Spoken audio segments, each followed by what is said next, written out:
Mbote, j'espère que vous allez bien. De mon côté, superbe.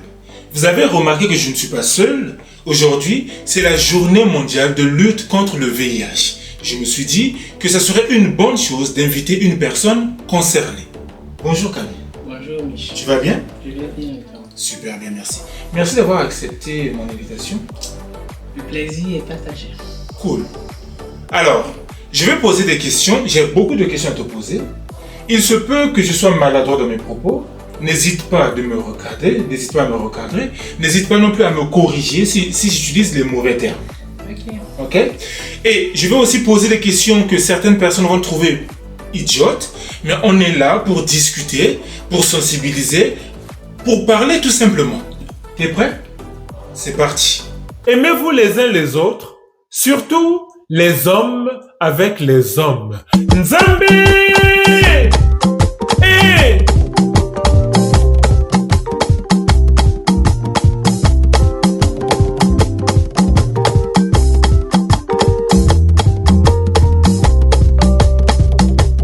Est-ce que tu peux nous dire, s'il te plaît, comment tu as découvert ta séropositivité?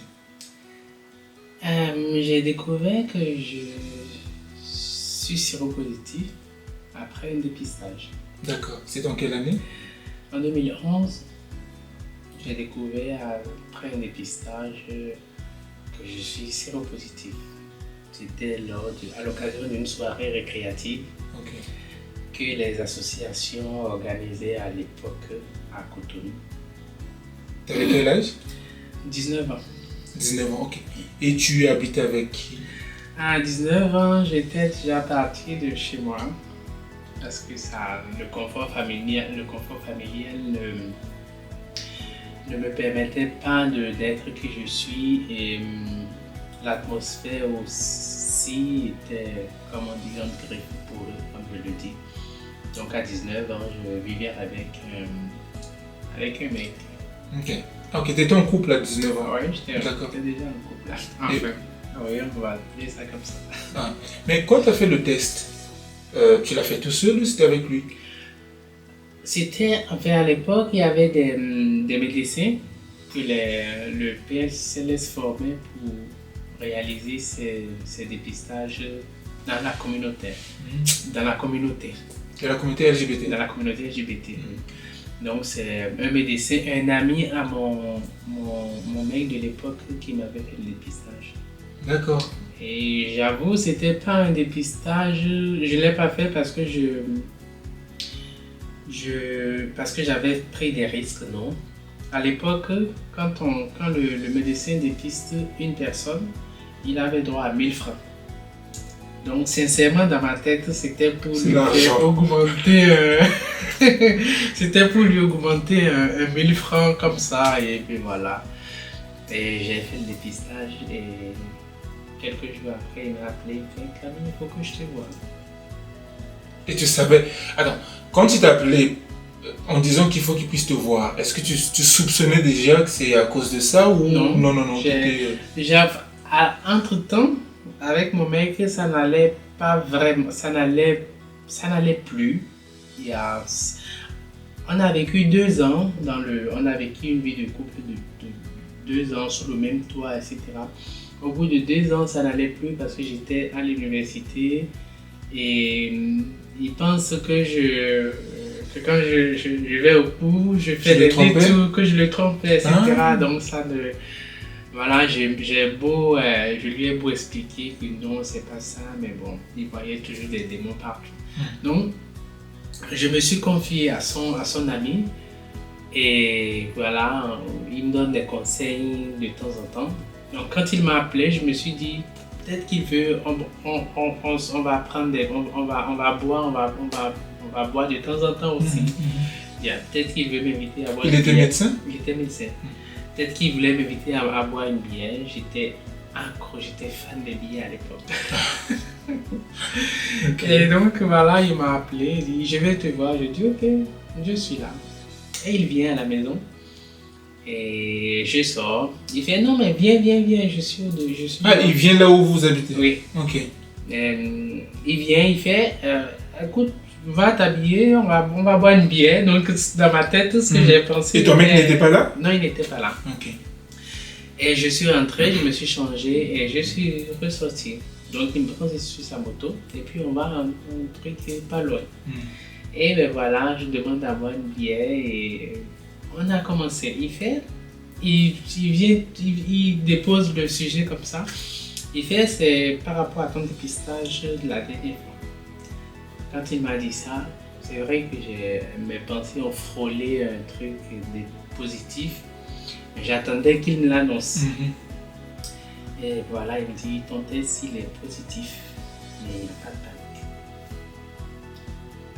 Et quand il m'a annoncé ça, j'avoue, sur le coup, je n'ai pas réalisé. Ça ne m'a rien fait. Ça ne m'a fait ni chaud ni froid. Dans ma tête, je me suis dit, ok, c'est des gens qui sont séropositifs. Donc, je vais prendre le traitement comme n'importe qui. Ah, donc tu étais déjà au courant qu'il y avait un traitement? Oui. Tu étais déjà renseigné, quoi. Oui, j'étais déjà au courant qu'il y avait un traitement. Donc, je prends le traitement comme n'importe qui. Par contre, ce que je ne savais pas que derrière les traitements, il y avait des effets secondaires. Parce que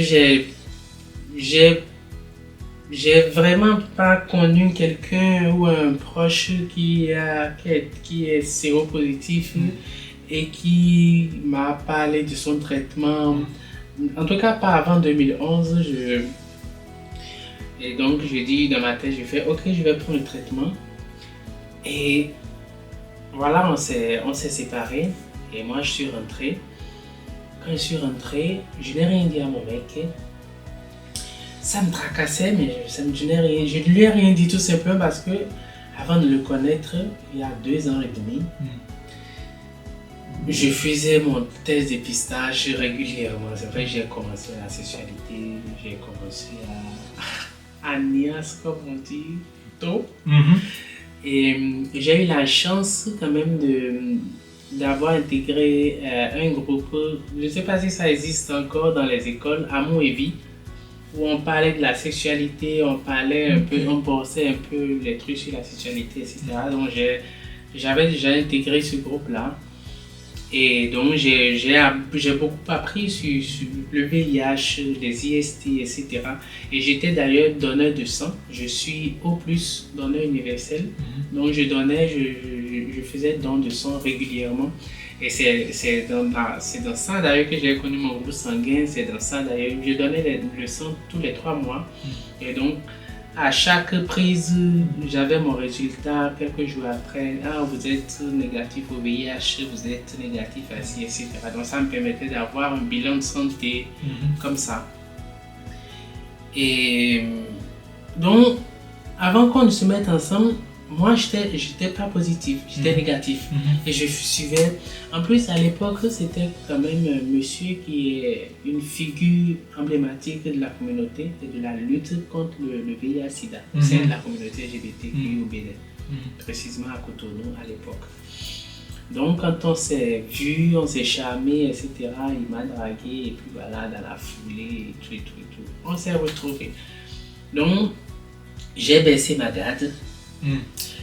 Quand on allait au CES, il n'y avait pas de préservatif, rien du tout. Et ça s'est fait comme ça pendant 2 ans et demi. Est-ce que je te disais parce qu'il est, en tout cas, il était une personnalité dans la communauté LGBT, tu t'es juste lâché en disant que tu ne risques rien, quoi, avec lui? Oui, c'est vraiment ce que je me suis dit. Je dis, ok, s'il était positif, est-ce qu'il aurait... Je n'ai même pas pensé au VIH quand on a commencé par se voir, quand on a commencé par avoir de l'intimité, je n'ai pas pensé au VIH. Mais je me suis dit dans ma tête, mais s'il ne m'a rien dit. Parce que moi je lui ai dit, ah, je suis... Mais ok, au début tu lui as dit que tu étais négatif? Oui, je lui ai dit, je lui ai montré, mais écoute, voilà, c'est... Et lui il ne t'a rien dit? Il ne m'a rien dit. Donc je me suis dit que tout va bien. Que tout va bien. Mais là, tu as dit, quand tu as appris on dit quoi, ta sérologie, oui. Tu ne lui as absolument rien dit. Cela a duré combien de temps? Cela a duré 10 jours, voire 2 semaines. Parce que dans ma tête, tout simplement parce que dans ma tête, je cherchais quand même comment tu l'as attrapé? je l'ai attrapé, comment c'est arrivé, etc. Et la seule réponse, c'était lui. Est-ce que vous avez vécu 2 ans ensemble? On a vécu 2 ans en couple. En couple 2 ans. Est-ce que toi, dans les 2 ans, ça t'est déjà arrivé d'aller voir ailleurs ou Non. jamais? Non. La seule personne, c'était lui. La seule personne, c'était lui. Et c'est ça d'ailleurs qui m'a rassuré que c'était lui qui me l'avait filé. Donc, c'est vrai que j'ai dit, mais comment c'est arrivé? Mais je n'ai pas eu de mec depuis que je suis avec lui. Non. Est-ce que, et avant mon dernier bilan, est-ce que mon organisme serait en séroconversion? Est-ce que... C'est quoi la séroconversion? La séroconversion, c'est la séroconversion, c'est la période entre la première infection et le temps où l'infection se manifeste et qu'on puisse te dépister positif. Ah. Donc en gros, si tu viens de te faire contaminer, que tu fais le test, ça ne va pas apparaître. Non, si tu te contamines aujourd'hui et au bout d'1 mois, tu fais le test, la probabilité que ça soit positif est très très faible. C'est cette période-là que tu appelles la séroconversion. C'est cette période que j'appelle séroconversion. Okay. Et je dis, mais est-ce que mon dernier test qui date d'il y a 2 ans, est-ce que j'étais en phase de séroconversion? Et puis j'ai fait, mais non, parce que 3 mois après, quand on se soit mis en couple, j'ai fait mon test. Et mon test était négatif.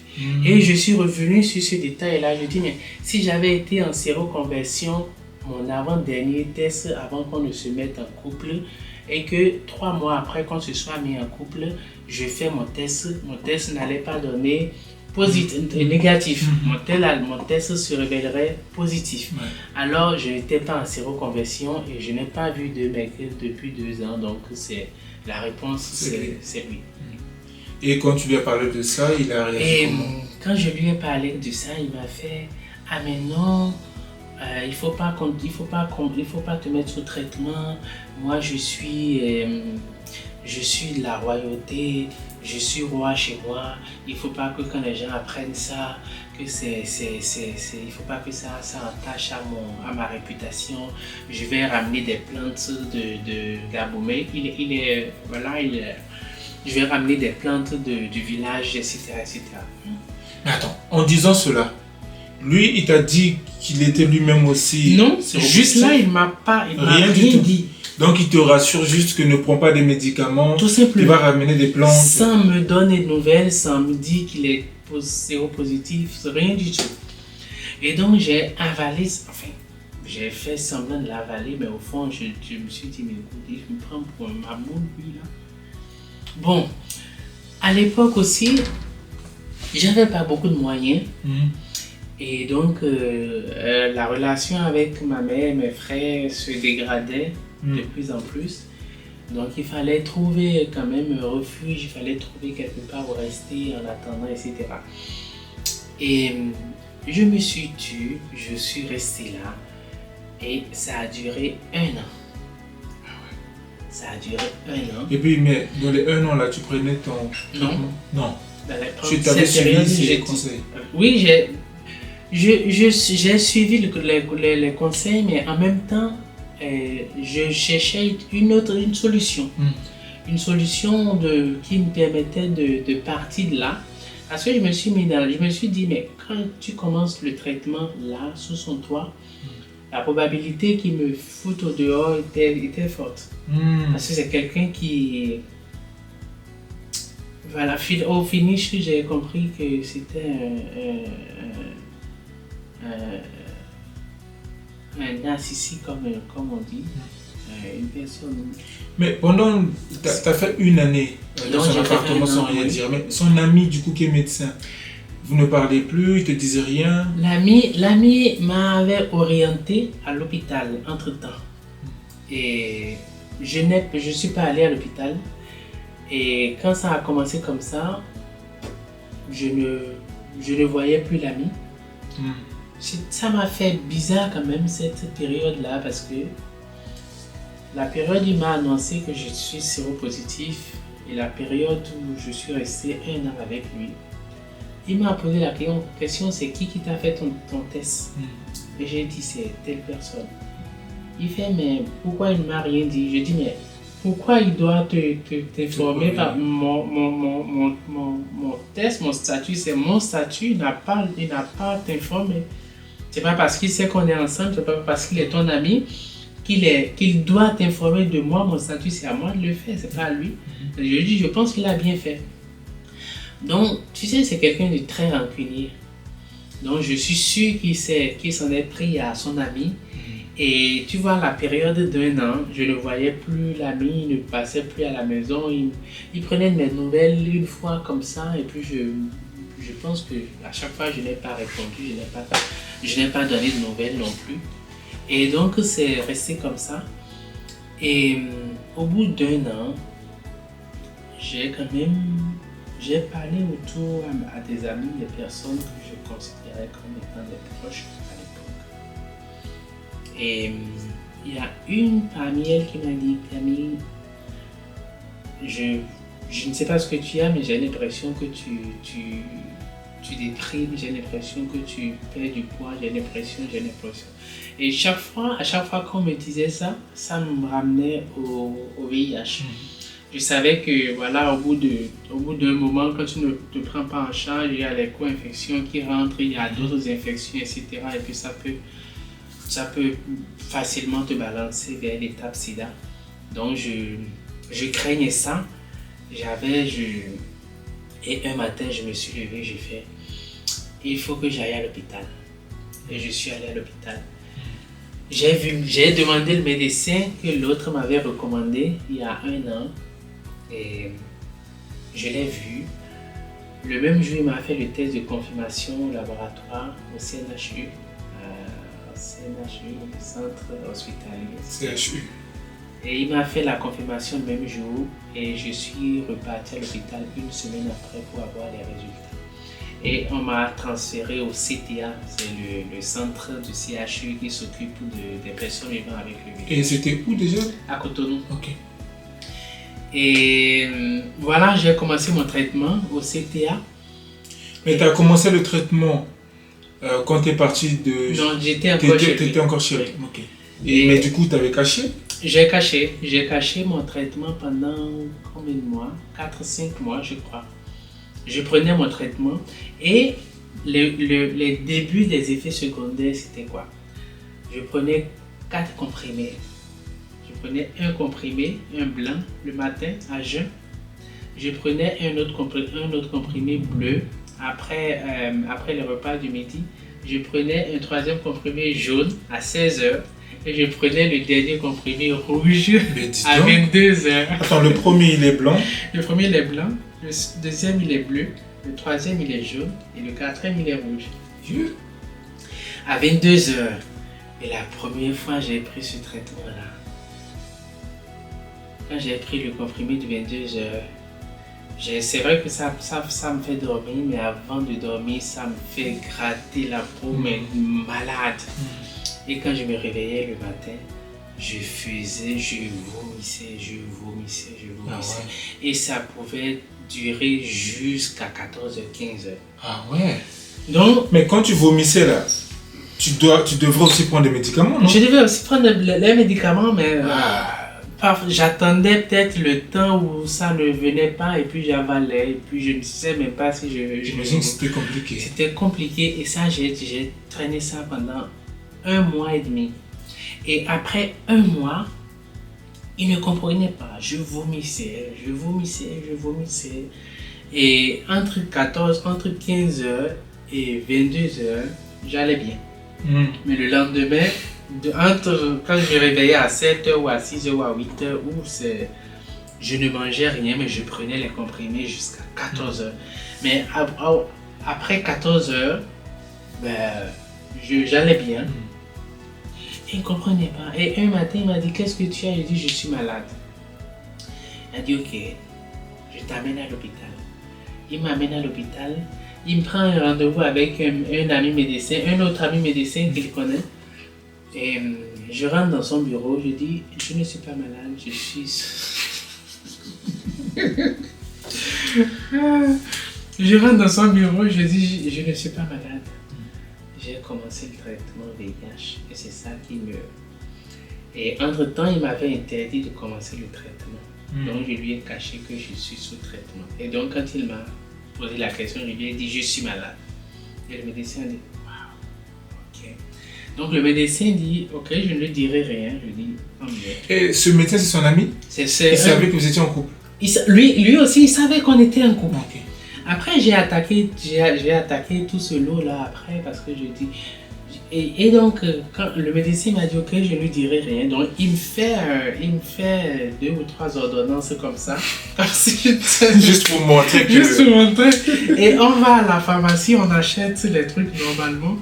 En réalité, c'était des compléments alimentaires, des vitamines pour me remonter. Donc, mais lui, il ne savait pas. Non, lui, il ne savait pas. Et... Voilà, j'ai continué comme ça. Au bout de 2 mois, je n'avais plus d'effets secondaires. Et j'ai fait, waouh, j'ai tenu. En fait, c'est le piège à l'époque. Les gens avec les effets secondaires, ils abandonnent déjà quand même. Et j'ai fait 2 mois, ok, c'est bon. Je me suis réveillé un matin où je n'avais plus rien. Tout allait bien. Je fais, ok, je commence à me retrouver. Et au bout de 2, 3 jours, 4 jours, j'ai fait ok, ça va. C'est 3 mois, 4 mois après, j'étais parti en cours et je suis rentré. Dès que je suis rentré, j'ai compris que quelque chose avait bougé dans cette chambre. Bougé dans quel sens? J'étais rentré plus tôt, un peu avant 16 heures. Je vais vers mon sac pour prendre mon lot de médicaments, il n'y avait plus. J'ai fait ok. Psychologiquement, je me suis vraiment préparé à ce jour-là. Ok. Chaque jour que Dieu fait, même quand j'étais en cette phase de... Quand je gérais les effets secondaires, psychologiquement, je me suis vraiment préparé là-dessus. Je sais que j'allais lui dire, mais j'attendais que les effets passent, que j'ai peut-être un truc, etc., etc. Avec les effets, peut-être qu'il allait encore confirmer en disant, t'as vu, c'est pas une bonne idée de boire ces médicaments-là, tu vois, tu deviens de plus en plus malade. Oui, je pense qu'il allait dire ça. Il m'a fait des reproches comme ça. Et je rentre 16h, 15h30, et je vais prendre mon médicament de 16h, je constate que, il n'y a plus rien. Je fais, oh, ça sent pas bon là. Je ne demande rien du tout. Il rentre le soir et... il n'était pas là. Il n'était pas là. Ok. Je n'ai pas posé de questions. Il rentre le soir et... j'ai préparé normalement et puis voilà. Et j'ai mangé. C'est la première fois que je mange sans lui. Ok.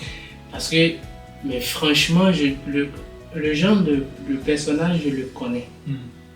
Donc, et comme je t'ai dit, je me suis toujours préparé à ce moment-là. Depuis que j'ai commencé mon traitement, je dis, si ça arrive, c'est clair que ça va partir, tout ça va exploser. Je dis, ok. Et donc, je vais faire à manger et je mange. Et je sors, je vais acheter des billets. Depuis 2 mois, j'avais plus pris de la bière, donc, etc. Ça me manquait, donc je sors, etc. Je vais acheter des billets, puis je viens, je mets au frigo. Donc je finis de manger, je bois, je me saoule. À ce point? Je me saoule parce que je sais que ça va jazzer ce soir. Et il vient, tu vois, tout il boude, voilà, braqué. Je dis ok, il rentre, je le salue. Normalement, etc. Je ne bouge pas de ma chaise, là où j'étais assis. Je fais ma bière, il va ouvrir le frigo, il trouve une bière, il prend une bière, il vient la poser sur la table. J'ai dit ok. je tremblais même. Mon esprit était fort, quoi. Je me suis vraiment préparé pour ce ça. jour-là. Et il vient, il pose sur la table, il fait donne-moi un verre. Je dis le verre il est juste derrière toi. Je ne lui avais jamais parlé comme ça. En fait, j'ai compris que oui, ça s'est complètement dégradé. Et puis bien avant, ça se dégradait. Hein. Mais avec cette découverte-là, avec ce truc qu'il a vu, je dis, ça va être la totale. Donc franchement, je ne lui ai pas fait cadeau ce soir-là. Je dis, les verres sont juste derrière toi. Il fait, depuis quand? Je dis, mais les verres sont juste derrière toi. Tu te tournes, tu fais comme ça, tu prends un verre, n'est-ce pas, non? Et il n'a pas réagi. Ça l'a encore mis en colère. Il s'est retourné après. Et il finit de... On ne sait plus parler. Hein. Chacun était dans son téléphone. Voilà. Moi, j'étais sur Facebook. Je pense que j'ai même fait une pause sur Facebook le jour-là. Et je retourne dans mon truc Facebook. Je vais retrouver ce truc-là. Et j'étais sur Facebook. J'écrivais, je balance. Et j'ai fini de balancer. Il fait, tu fais quoi? Je dis, je suis sur Facebook. Il fait, tu annonces aux gens que tu es séropositif. Je dis, mais comment t'as su? Enfin, comment t'as su en me moquant, quoi. Mais comment t'as su que c'est ce que je fais sur Facebook? C'est exactement ce que je fais sur Facebook. Il prend le téléphone, il jette le téléphone contre... Et je ne dis rien, je reste là. Il se lève. Il dit, explique-moi ça. Il te balance des... Il balance les comprimés. Explique-moi ça. Il balance les comprimés, ça, il s'épapille partout dans la chambre, dans le salon. Explique-moi ça. Je dis, t'expliquer quoi? À ton avis, ça ressemble à quoi? On dit, ce sont tes ARV? Je dis, oui, ce sont mes ARV. Depuis quand tu prends des décisions seul? Tu peux juste expliquer c'est quoi ARV? ARV, c'est antirétroviraux ou antirétroviral. Un ARV antirétroviral, des ARV antirétroviraux. On a compris. Donc, les ARV, c'est des antirétroviraux, c'est des molécules, des comprimés que prennent les personnes séropositives. Okay. Et il y en a de plusieurs sortes, c'est en fonction de l'état de l'organisme, etc., que le médecin te dit, tu dois prendre ça. Donc je dis, mais ça ne ressemble pas à des ARV. Il fait, oui, mais depuis quand tu prends des décisions seul? Et je réponds, depuis que je trouve que ma vie est en danger, je prends des décisions seul. Et ce soir-là, c'est allé dans tous les sens. Est-ce que tu as porté main? C'est arrivé le 3e jour. Non. Attends, donc ça a duré... Ça a duré une semaine. Hein. Ça a duré... Tous les jours, je te prends la tête? Tous les jours, il me prenait la tête. Et le 3e jour, j'étais rentré. Et il y avait un mec... Et il sautait un mec... Voilà, dans notre lit. Il s'envoyait en l'air. Quoi. Non. Attends, tout ça c'est pour se venger? Ouais, je crois que c'était... Ouais. Il sautait un mec dans le lit. Oh. Et il pleuvait. Tu pouvais aller nulle part du coup? Tu attends au salon? J'attends au salon. Mon pauvre. Il pleuvait et j'ai attendu. Et pendant que j'étais là, j'attendais, il y a une idée qui m'est arrivée, qui m'est frôlé l'esprit. Et je dis, mais de toute façon, je suis déjà dans la boue. Je ramasse les affaires du gars. Quel gars, ton ex? Non. Le gars qui est venu. Le gars qui l'a invité. Oui. Parce que j'ai ouvert la porte comme ça et ils m'ont vu. Mais je suis sûr qu'il a déjà chargé la tête du gars. Je dis, ok. Il pleuvait, je ramasse ses affaires, son sac et je jette par terre. Je jette au dehors. Et il finit. Et le gars, il sort en serviette. Une de mes serviettes préférées d'ailleurs. Je suis sûr que c'est lui qui lui a demandé de prendre cette serviette-là. Il est au salon assis, il n'a rien dit. Il dit, mes affaires, tu n'as pas vu mes affaires, etc. Et lui qui... C'est lui qui te demande? Non, il demandait à l'autre, à mon ex, tu n'as pas vu mes affaires? Mais non, mais je les ai laissées ici, etc. J'étais assis. C'est un chien qui parle, c'est qui parle? Je me suis tué. Et Francis me connaissant, c'est pas la première fois que je fais un truc. Francis, c'est ton ex. Ah, pourquoi j'ai appelé son nom? Non, mais je m'en fous. Francis me connaissant, tiens, t'as mis les affaires où? Je dis, ces affaires sont dehors sur la pluie. Et c'est là il m'a giflé. Oh. Et je n'ai pas réagi. Devant le mec. Devant le mec. Il dit, sors là. Je dis, moi. Alors c'est mon père que tu vas devoir réveiller depuis sa tombe pour qu'il vienne me le dire. Sinon je ne bougerai pas d'ici. Et il fait le tour, il revient, il me donne encore une autre paire de gifles. Et je dis, qu'est-ce qu'il faut faire? Il dit, tant que tu sors pas, tant que tu ne vas pas ramener, je vais continuer. Je dis, si tu oses aucun une troisième fois, je pense que la police va devoir intervenir parce que je n'hésiterai pas à te frapper avec ce que je trouve. Je pense que quand je lui ai dit ça, et j'étais sérieux, quand je lui ai dit ça, il a compris qu'il fallait pas qu'il me frappe encore une troisième fois. Et il est resté là, il a boudé, finalement. Il sort ses vêtements et il demande au gars de les porter. Le gars dit, et mon ordinateur? Il fait, ton ordinateur est dans le sac, tu as vu son ordinateur dans son sac? Il dit, je n'ai pas ouvert son sac. Donc le sac que tu as agité avait l'ordinateur dedans. Je savais très bien qu'il y avait un ordinateur là-dedans. Il dit, je m'en fous, je m'en fiche même. Je m'en fous. L'ordinateur était, j'imagine qu'il n'a pas pu le récupérer. Je fais tant mieux. De toute façon, il pleuvait beaucoup, donc Encore les pluies d'Afrique. Les pluies d'Afrique, je dis, si les techniciens qui a ressuscité cet ordinateur là, franchement, il faut qu'il travaille à je ne sais pas où. Et il lui donne ses vêtements, il sort sous la pluie, il va chercher ses affaires. Il fait merde, je n'ai rien dit, je suis resté là. Et le gars il attend que la pluie cesse un peu, etc. Pendant ce temps, moi je rentre dans la chambre.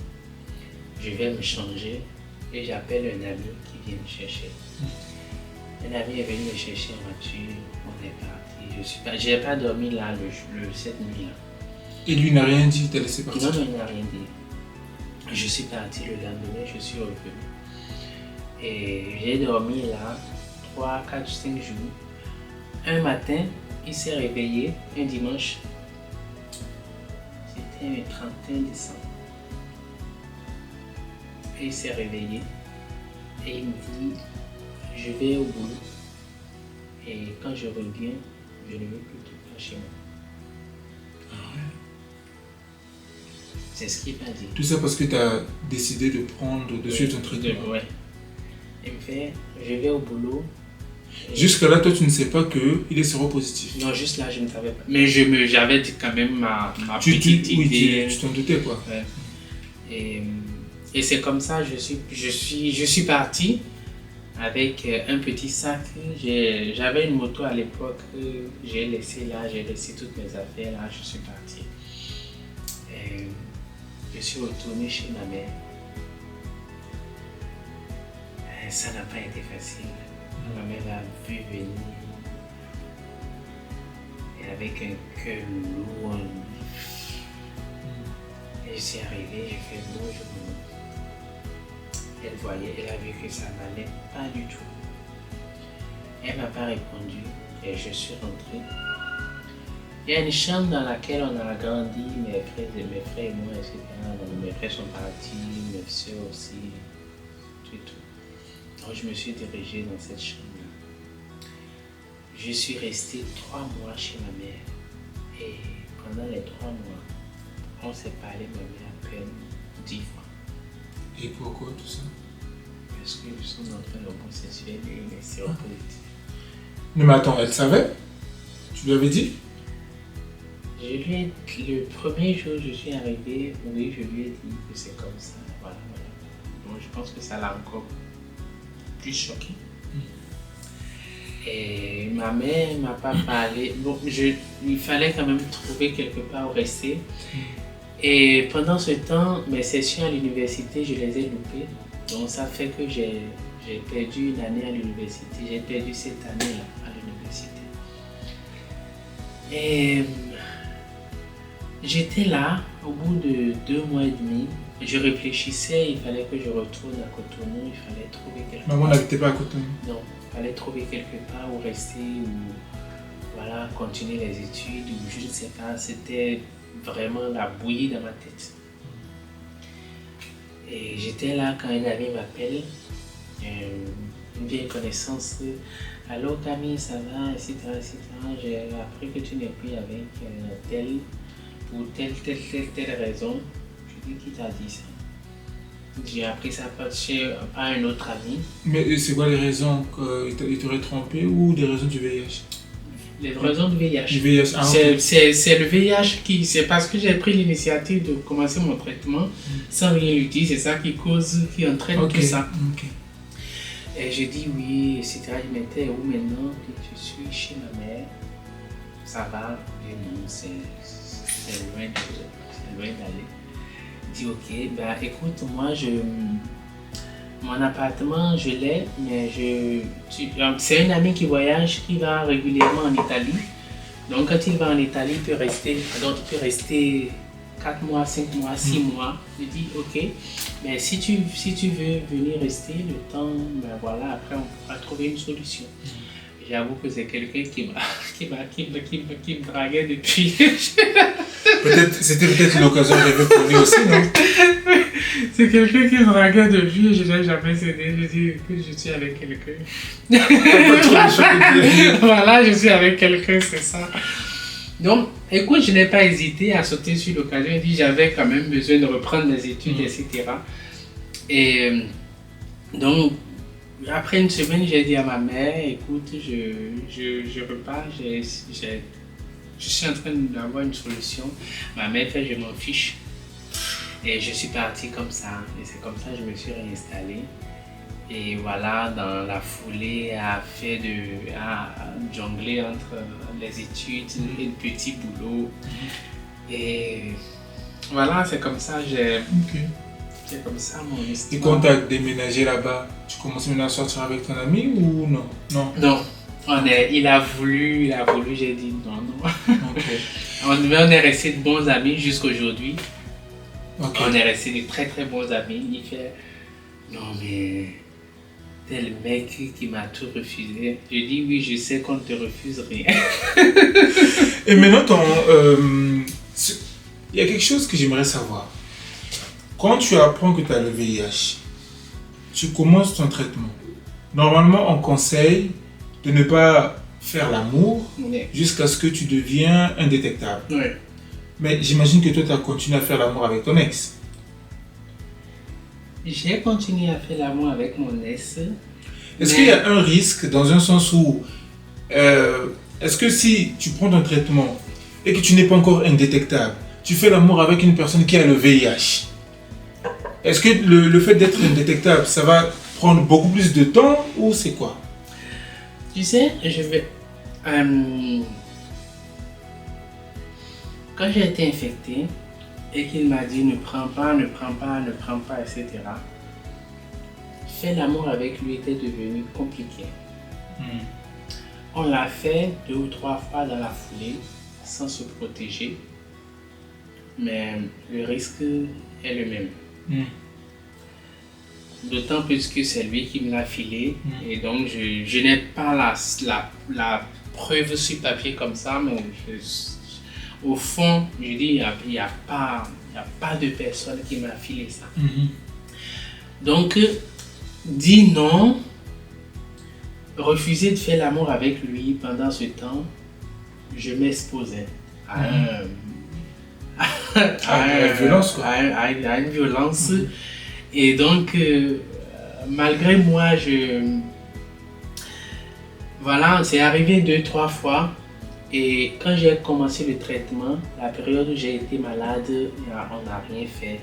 la période où il a découvert, etc. etc. Donc, c'est les trucs qui se sont enchaînés, c'est des situations qui se sont enchaînées. Ok. Et donc, à un moment donné, je me suis retrouvé voilà, à ne pas me prendre la tête pour dire, ben voilà, je veux satisfaire ses envies, ou etc. Parce Ok. que franchement, je n'avais pas... Donc, si je comprends, quand tu viens d'apprendre que tu as le VIH et que tu suis ton traitement, on t'interdit de faire des bails Oui. parce que tu n'es pas encore indétectable. Indétectable, donc Mais tu par peux contre, si tu prendre- fais l'amour avec une personne qui a le VIH, ça n'a pas de risque. Ça n'a pas de risque, mais tu peux te faire surinfecter. Ah, Oui, il y a la surinfection, c'est pas forcément la surinfection du VIH. Tu peux te faire infecter par mais c'est quoi, l'hépatite B, c'est par quoi la les- surinfection? La surinfection, enfin, il y a le VIH1 et le VIH2. Ok. Il y a certaines personnes qui ont le VIH1, il y en a qui ont le VIH2, il y en a qui ont les deux. Ah, Donc, lequel qui est plus grave? je pense que c'est le 2 qui est le plus grave. Ok. Donc, si quelqu'un a le VIH, si toi tu as le VIH1 et que tu es sous traitement et que tu n'es pas encore indétectable, et que tu fais un bail avec quelqu'un qui a le VIH2, qui le sait ou qui ne le sait pas et qui n'est pas sous traitement, qui est un séro-ignorant, il peut te le transmettre. Donc, toi, tu vas te retrouver avec les deux VIH. Toi, Ok. tu peux ne pas le lui transmettre. Ça dépend des mécanismes. Ok. Donc, toi, tu peux ne pas forcément lui transmettre ça. Ça dépend des mécanismes et beaucoup de choses qui rentrent en jeu pendant que vous êtes en action. Mais est-ce que quand je te fais contaminer, tu commences par le VIH1, tu proposes ton traitement, tu vas jusqu'à 2 ou non? Non, mais non, tu peux rester sur le VIH1 et passer à l'étape SIDA si tu ne prends pas ton traitement. Ok. Comme tu peux passer du VIH1 au VIH2 et passer à l'étape SIDA. Ok. Ça dépend de beaucoup de choses.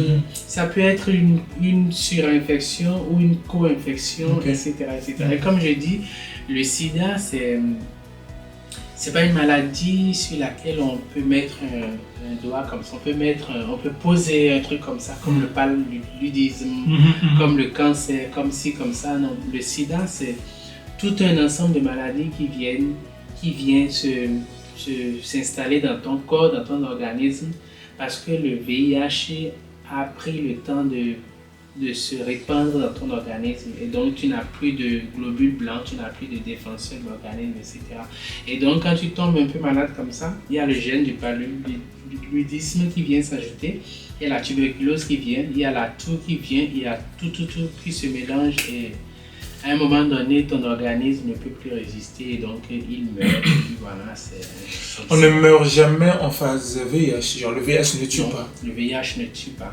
C'est juste en phase SIDA. C'est le sida qui tue. Le VIH est quelqu'un qui, quand tu es séropositif, à partir de la première infection, le premier jour de l'infection, tu peux avoir une durée de vie jusqu'à 10 ans. Ça dépend des organismes. Moi, Sans traitement. j'ai une petite théorie. Oui. Dis-moi si c'est maladroit.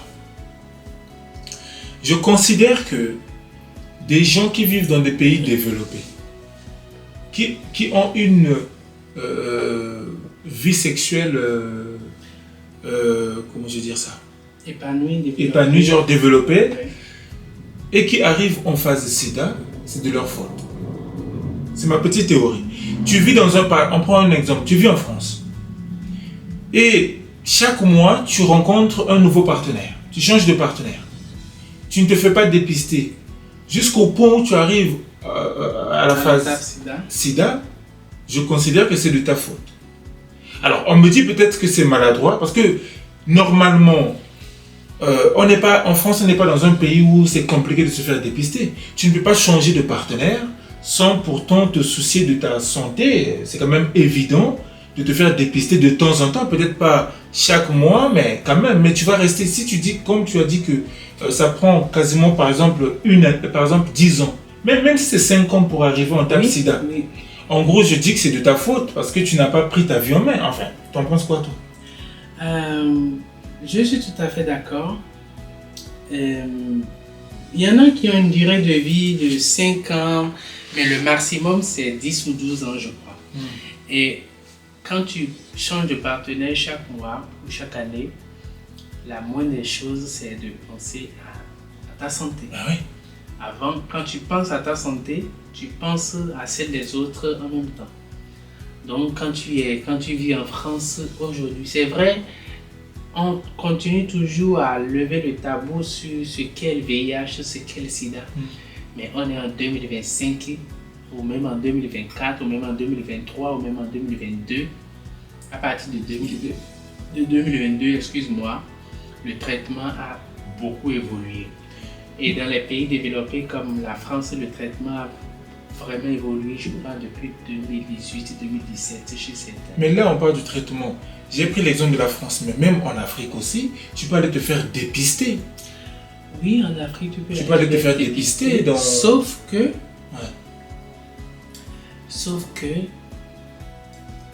ce qui fait la différence, c'est tout simplement qu'en Afrique, les tabous ne sont pas vraiment levés à ce point-là. Je te donne un exemple. C'est la première fois que j'en parle là. C'est depuis qu'on m'a dépisté positif. C'est la toute première fois que j'en parle, mais j'ai un traitement. J'ai fait un vaccin contre l'hépatite B. Un vaccin? On m'a dit que c'était un vaccin contre l'hépatite B. Le premier vaccin que j'ai fait contre l'hépatite B date d'il y a 13 ans. Le deuxième, celui que j'ai repris, date d'il y a 4 ans. Mais le mois de septembre dernier, quand je suis au mois de mai, j'ai fait un bilan général. Tout allait bien. Au mois de septembre, j'ai fait un bilan et on me dit que je suis positif à l'hépatite B. Tu t'imagines? Alors que je suis vacciné, c'est pas que dans ma tête, je suis vacciné contre l'hépatite B. Tu t'imagines le choc, tu t'imagines la colère, tu t'imagines tout ce que que j'ai dû gérer là. Et là, je suis révolté, je suis remonté, je suis même tenté de monter sur les créneaux, de dire les personnes qui ont fait ce vaccin-là à telle période, dans tel centre, etc., rassurez-vous que c'est un vaccin contre l'hépatite B ou que c'est un bon vaccin. Tu vois la différence? Et c'était au Bénin? C'était au Bénin. Les deux vaccins? Les deux vaccins. Tu vois un peu la différence, les tabous. Donc, quelqu'un en Afrique, cela ne justifie pas qu'il faut propager le VIH. Donc, cela ne justifie aucunement qu'il faut propager le VIH. En aucun cas. Au Bénin aujourd'hui, il y a des centres où tu peux aller faire ton dépistage gratuitement. Si tu ne veux pas aller faire ton dépistage dans un centre, il y a le dépistage qu'on appelle le dépistage communautaire, qui est fait par des pairs. Des personnes de la même communauté qui sont choisies, qui sont formées pour dépister d'autres personnes de la même communauté. Les gens disent que oui, ça parle beaucoup, ça fuite les résultats, mais si tu penses que ça fuite les résultats, alors choisis un centre de santé et tu t'assures que tu ne connais personne là-bas. Ou tu vas dans une clinique carrément, il y a des cliniques qui sont gratuites, etc. Tu vas dans une clinique, tu fais un test, ou soit tu vas à la pharmacie, tu vas acheter le test dépistage. Ça s'appelle l'autotest? L'autotest, ça peut être le déterminant. Aujourd'hui, on parle d'autotest salivaire. Ah, ouais. Ça j'ai jamais fait. J'ai seulement fait ce qu'on pique là comme ça. On parle d'autotest salivaire et tu vas à la pharmacie, tu vas acheter, ou soit l'autotest salivaire est même disponible au sein de la communauté. Ou tu vas à l'hôpital, dans un hôpital de référence, tu dis tu viens avoir un autotest, on te fait le counseling, pré-test, etc. On te donne l'autotest, on te montre comment faire. Et tu rentres chez toi, tu fais ton test. Tu connais ton résultat. Et quand, par exemple, là, tu as dit que tu étais positif à l'hépatite B, mais normalement, c'est fini là, tu ne seras plus jamais positif à l'hépatite B. Parce que je suis en train de dire ça parce que moi je me souviens, quand je me suis fait tester, quand je venais à peine d'arriver en Occident, je me suis fait tester du VIH, et j'ai fait mon bilan et ils ont dit que je suis immunisé à l'hépatite B. Ouais. Bon, je ne sais plus si c'est l'hépatite B ou A, mais je pense que c'est B. C'est B, Je pense. Ils m'ont dit que je suis immunisé. J'ai dit comment. Ils m'ont dit que je l'ai eu quand j'étais petit. Et puis donc là, donc par exemple là, à chaque fois quand je me fais tester, mais ça sort toujours ça sort positif en gros, mais immunisé quoi. Immunisé Voilà. en phase latente, comme on dit. Donc je ne peux plus attraper l'hépatite B. C'est même pas nécessaire de me faire vacciner parce que je suis immunisé. Oui, Donc toi aussi normalement tu devrais l'être, non? Je ne sais pas. Moi je sais pas comment ça marche. Il y a des cas comme ça, et comme tu l'as dit, il faut l'avoir attrapé. Et je pense que à un moment donné, c'est le gène qui s'auto-transforme en vaccin ou en truc Je comme sais ça. pas. Je ne sais pas comment le mécanisme se fait, Ok. mais pour être immunisé contre une maladie, il faut l'avoir eu d'abord. Ok. Et soit tu l'as eu, on ne l'a pas traité, et au bout de, je ne sais pas trop, mais Mais je bon, ne sais comme pas on si ne je sait suis pas, immunisé. on va revenir sur le VIH. Et tout à l'heure, j'ai dit que c'est de ta faute si par exemple tu changes de partenaire et qu'au bout de 5 ans, 10 ans, tu découvres que tu as le sida. Pas le VIH, mais le sida. Je considère que c'est de ta faute. C'est peut-être maladroit. Mais en même temps, si tu es dans une relation sérieuse aussi, cela ne justifie pas de ne pas te faire dépister. Tu as un seul partenaire. C'est vrai. Il y a peut-être la fidélité. Tu es fidèle. Peut-être que lui aussi. Ou peut-être pas. Tu ne sais pas. Même en couple, c'est quand même très important de se faire dépister de temps en temps. Tu en penses quoi? Ouais, c'est tout à fait normal. Parce que comme on dit, le VIH est transmis par 3 voies. On dit. Il y a la voie sexuelle, il y a la voie de la mère à l'enfant. On n'est plus des enfants ou on n'est pas des femmes. Et il y a la voie sanguine. Ouais. Donc dans la voie sanguine, ça peut être les transfusions sanguines, ça peut être que par mes gardes, je me suis fait piquer par un truc tranchant que quelqu'un séropositif a utilisé, qui n'a pas pris soin, etc., qui l'a laissé là ou voilà. Donc c'est bien normal de se faire dépister, même quand on est en couple. Parce que, comme on dit, on connaît sa fidélité à soi-même, mais l'autre, oui, on peut aller jusqu'à mettre son doigt au feu, mais au fond, on se dit, je le fais parce que, voilà, je le fais parce que je lui accorde le bénéfice du doute. On n'est jamais sûr à 100%. Ça, c'est certain. Et d'où il faut faire son dépistage tous les 3 mois. Et pour revenir sur le truc, on ne contacte pas le VIH que par voie sexuelle. Et même par voie sexuelle, il y a plusieurs façons de le contracter. Même sans une pénétration, tu peux le contracter. Ok. Tout à l'heure, quand tu parlais des médicaments que tu prenais, je pense qu'il y en avait 5, non? 4. Et à quoi ressemble ton traitement aujourd'hui?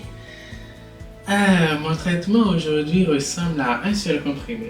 C'est déjà bien. C'est bien. Ça a beaucoup changé. Ça a beaucoup changé. Et quand je suis arrivé à Bruxelles, je prenais Dovato. Dovato, c'est en bithérapie. C'est quoi bithérapie? Bithérapie, c'est... C'est pour les bisexuels. Non, bithérapie, on dit trithérapie, bithérapie. C'est 2. C'est une composition, hein, oui. De 2 trucs. Tri, c'est 3 trucs. Ah, ok. Mais il y a des bithérapies qui sont en deux comprimés. Il y a des bithérapies qui sont compris dans un seul comprimé. Okay. Il y a des trithérapies qui sont composées de 3 comprimés ou de plusieurs comprimés, mais en trithérapie. Okay. Ou des trithérapies dans un seul comprimé. Okay. Moi, je prends une trithérapie dans un seul comprimé. Aujourd'hui, mon traitement ressemble à ça, un seul comprimé. Et je peux Si je décide de le prendre les matins, c'est-à-dire que je dois le prendre tous les jours, tous les matins. Qu'est-ce qui se passe si tu ne respectes pas le délai? Euh, Si tu le prends, par exemple, tu dois le prendre tous les matins à 6 heures, mais tu as oublié, tu le prends à 9 heures. Il n'y a pas de risque. C'est 2 heures d'écart, 6 heures, 7 heures, 8 heures, 9 heures, 3 heures. Jusqu'à 3 heures, il n'y a pas de risque. Mais quand ça dépasse 3 heures, je crois, entre 2 heures et 3 heures, il n'y a pas de risque. Mais quand ça dépasse 3 heures, il ne faut plus le prendre, il faut attendre le lendemain. Il n'y a vraiment pas de risque, oui. Il n'y a pas de risque. Oublier une fois, 2 fois. Bon, il n'y a vraiment pas de risque. Ok. Et pour mon cas, ce n'est pas une raison. Je suis indétectable depuis plusieurs années et je continue mon traitement. Donc, si je ne prends pas, j'oublie 1-2 fois, il m'arrive d'oublier ça, j'avoue. Est-ce que la prise du traitement a changé quelque chose dans ton quotidien? Non. Non. Rien. Depuis que je prends un traitement comme ça, un bon traitement, je veux dire, depuis ça ne m'a pas. Je me lève normalement, je fais ce que j'ai à faire normalement, ça ne change rien du tout. Et tu as changé de traitement combien de fois? J'ai changé de traitement, je pense, 5 à 6 fois. J'ai changé 4 fois de traitement quand j'étais au Bénin. Et quand j'étais au Bénin, on était en rupture de traitement aussi. La période de Covid a été une période super chaude où à un moment donné, on classe les personnes indétectables et on nous dit, voilà, on est en rupture du traitement, donc il faut privilégier les nouvelles personnes infectées. Et nous, on pouvait rester 2 mois, 3 mois sans traitement. Pendant ce temps, qu'est-ce qu'on fait? On ne peut pas croiser les bras. Mais pendant ce temps, vous faites quoi du coup? On fait ce qu'on a envie de faire. C'est-à-dire qu'on fait. On peut se protéger avec le préservatif. Entre temps, si tu n'es pas le préservatif, tu te dis, tu t'accroches à ton histoire indétectable égale intransmissible, mais si jamais pas égale, tu tombes sur quelqu'un qui est infecté du VIH, il te surinfecte. Donc c'est compliqué. Donc on osait, en tout cas moi je n'osais pas prendre ce risque-là. Et donc j'ai changé de traitement, j'ai changé 4 fois, 5 fois de traitement quand j'étais au Bénin. De 2011 à 2022, j'ai changé au moins 4 fois, 5 fois de traitement. Ok. Et j'ai eu un traitement en 2022 qui m'a ramené en 2024. Quand je suis parti l'année dernière, quand je suis arrivé à Bruxelles, c'est à Bruxelles que j'ai commencé à prendre Dovato. Et même quand j'étais arrivé à Bruxelles, je crois que ma charge virale buguait. Ah ouais. Et ma charge virale buguait alors que j'ai jamais arrêté mon traitement. Ma charge virale buguait, mais a vraiment bugué, etc., etc. Et j'ai dû demander qu'on m'envoie mon dossier depuis le Bénin. Je ne l'ai plus. Je pense que je demande, on va me le renvoyer. Et ils ont vu, dit, mais c'est pas vrai, c'est ce que vous preniez, etc. Je dis, je ne suis pas me dire, non, c'est ce qu'on me donne, je prends. Donc j'ai été sous Dovato. Après Dovato, au bout de 3 semaines, ma charge virale a complètement baissé. Ok. Mais complètement. Après, je suis sur trithérapie, je ne sais pas, j'ai oublié le nom. Ok. Et est-ce que tu as vécu des discriminations par rapport à ton statut sérologique? Oui, j'ai vécu des discriminations et les premières discriminations sont venues des gens de la communauté. De la communauté LGBT? Oui. Les premières discriminations au Bénin, ici? Au Bénin, okay. Sont venues des gens de la communauté. Et voilà, comme quoi, à l'époque, quand on me voyait avec quelqu'un, oui, j'ai eu des retours plusieurs fois comme ça. Et une fois, j'étais avec un ami comme ça. Et quelqu'un que je considérais comme un ami proche, lui écrivait pour lui dire: ah oui, vous êtes où? On était à la plage. On était parti prendre un coup. Oui, vous êtes où? Ah, je suis avec Camille, mais vous êtes où? On est à la plage. Et puis après, vous allez où? Et puis le gars lui répondait, je ne sais pas, ça dépend. Et il fait, mon ami proche de l'époque, il fait, fais attention, et quand il y a le VIH. Et le mec, il me montre les... Je crois que je dois avoir ces captures d'écran dans mon truc Google jusqu'aujourd'hui. J'ai encore ces captures d'écran dans mon truc Google jusqu'aujourd'hui. Je prends mon téléphone, je défile, je vais ça s'est passé en 2017 ou 2016. Je vais en 2016. J'ai des trucs stockés depuis 2014 sur Google. Et les premières discriminations sont venues des gens de la communauté et ça a évolué. Plusieurs personnes l'ont fait, l'ont dit, etc.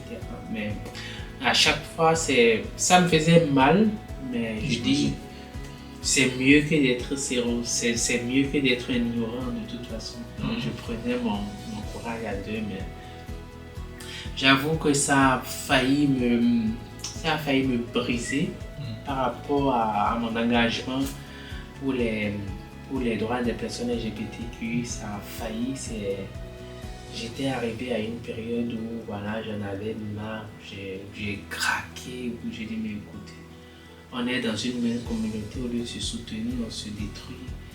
Et ce sont des leaders des responsables, des leaders qui sont là pour rendre les relations plus solides, plus mûres, plus solidaires. Ce sont ces leaders-là qui se permettent de détruire, de diviser pour régner. Il y a certaines personnes qui se disent leaders, mais ils n'ont absolument rien dans la tête. C'est eux qui font du gros n'importe quoi. Et c'est quoi, de quoi as-tu le plus peur lorsque tu parles de ton statut à quelqu'un?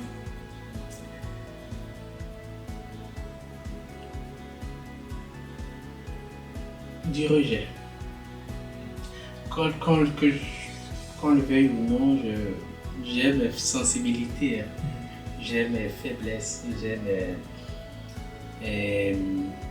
oui, je peux faire asseoir 1 million de personnes et leur parler de mon VIH. C'est jamais pareil. C'est jamais pareil que quand je me retrouve en face d'une personne, voilà, un copain ou une personne avec qui je peux partager oui, mais quand tu parles devant etc. 5000 personnes, quand je parle devant 5000 personnes, ça ne me dit absolument... Tu vas peut-être pas les rencontrer encore. Voilà. Donc quand je vais parler de mon statut à quelqu'un, j'ai toujours peur du rejet. Ouais. Mais en même temps, je dis, c'est le rejet qui m'a forgé en quelque sorte. Si on ne m'avait pas rejeté, peut-être que je serais dans un champ quelque part ou quelque part en train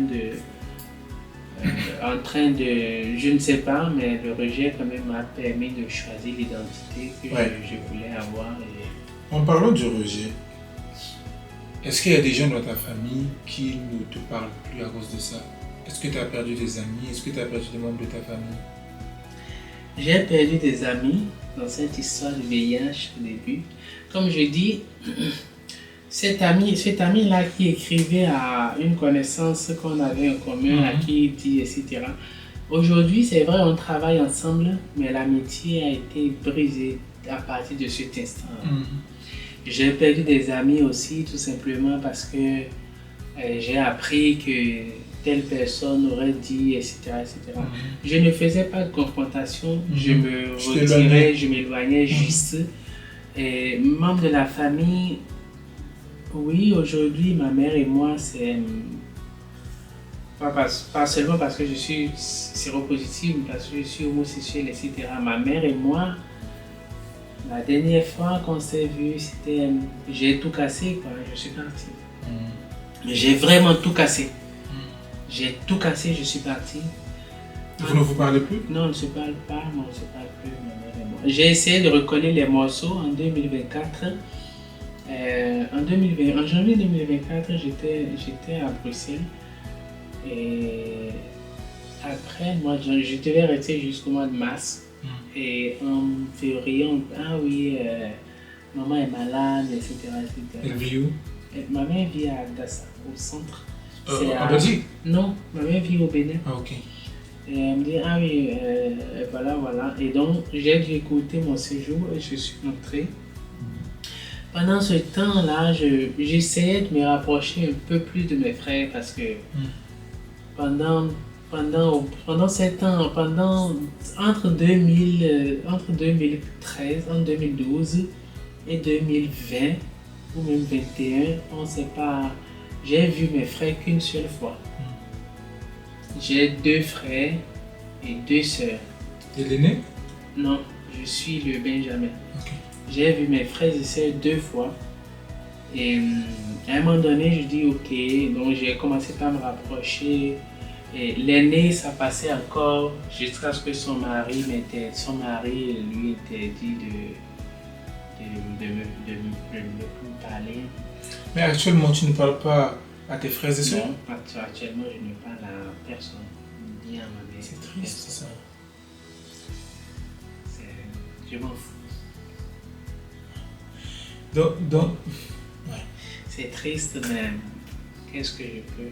J'ai remué ciel et terre pour que ma mère me... Finalement, j'ai compris que ma mère, quand j'ai les moyens, ça va. amour par intérêt.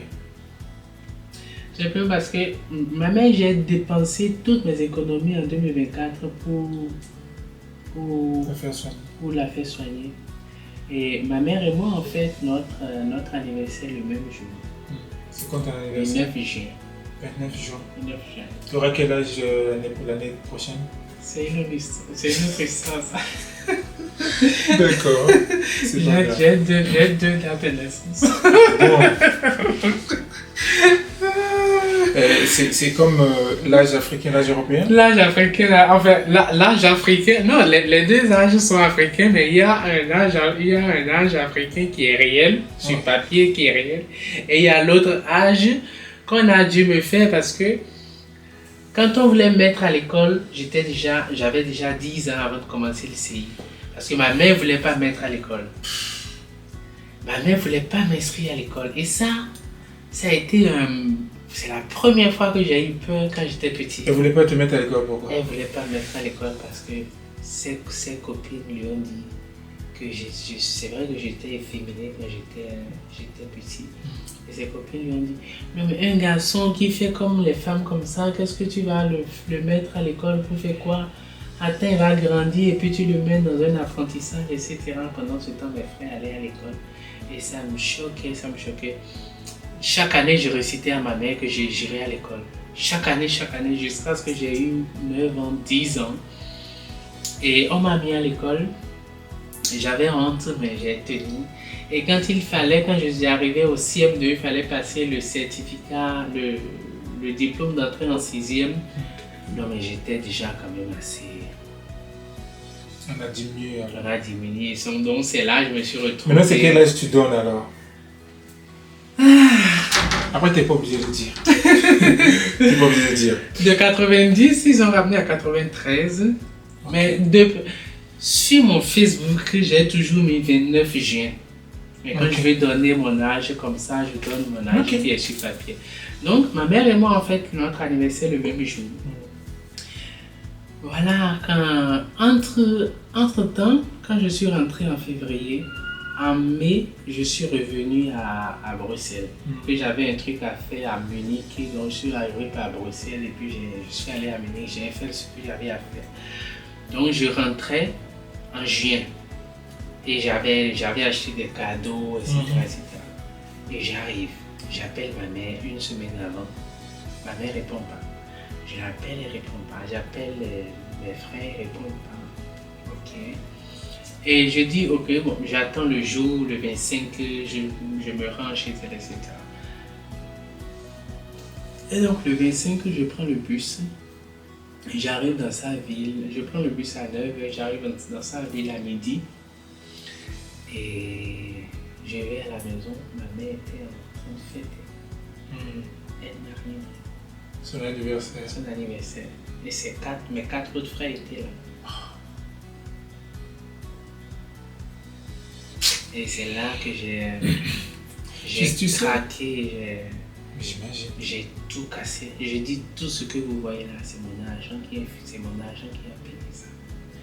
Parce qu'à chaque fois que je vous envoie de l'argent, vous ne m'avez jamais présenté de reçu. Voilà, tu m'as envoyé tel, voilà, pas les reçus que j'ai pris moi-même. Donc ça, c'est mon argent qui a fait ça. J'ai tout cassé. J'ai renversé toutes les nourritures, j'ai cassé toutes les bouteilles. Ils ne t'ont pas touché. Tu sais, c'est elle qui t'a mise au monde. C'est pas parce qu'elle t'a mise au monde que tu es obligé de rester en contact avec elle. Surtout quand elle te rend malheureux. En tout cas, je suis peut-être pas la personne la mieux placée pour te le dire. J'ai pris mes clics et mes claques et j'ai compris que la meilleure personne qui saura me rendre heureux, c'est moi. Ouais. Après, il y a beaucoup de gens qui disent que la vraie famille, c'est celle qu'on choisit. Oui, c'est pas parce que c'est pas parce que c'est maman que tu es obligé de rester avec elle quand elle est méchante, quand elle ne mérite pas d'être appelée maman. Je suis désolé. Les vrais liens ne sont pas... Les vraies personnes liées ne sont pas liées par le sang.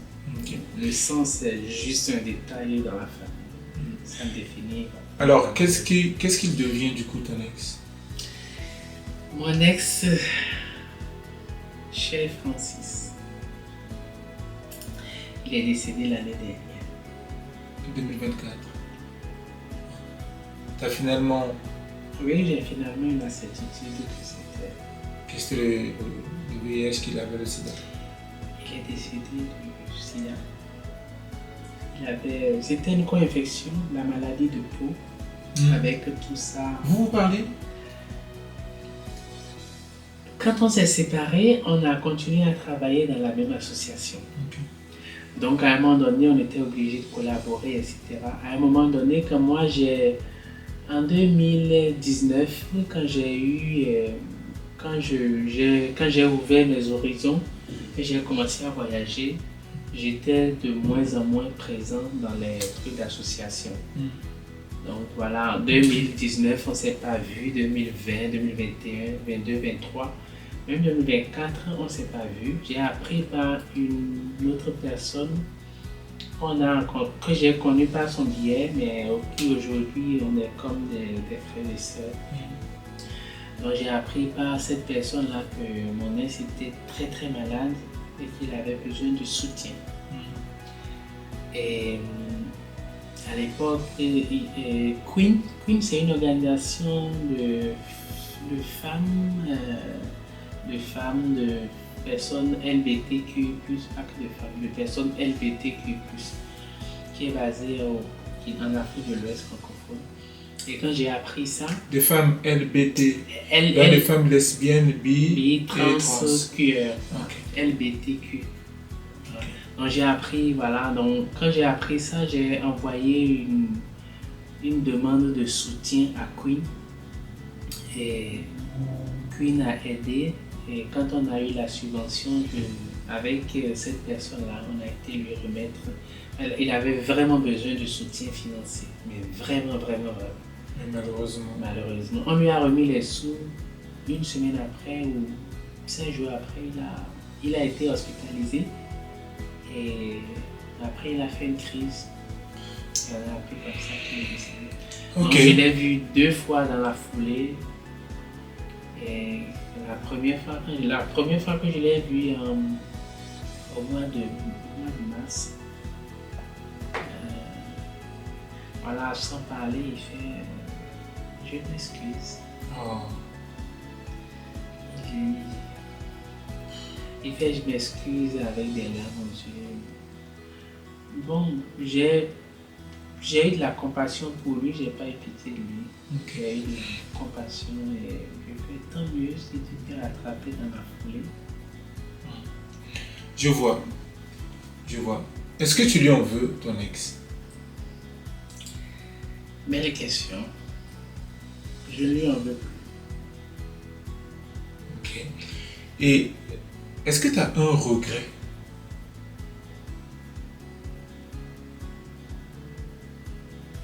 Un regret par rapport à quoi? Par rapport à ta vie,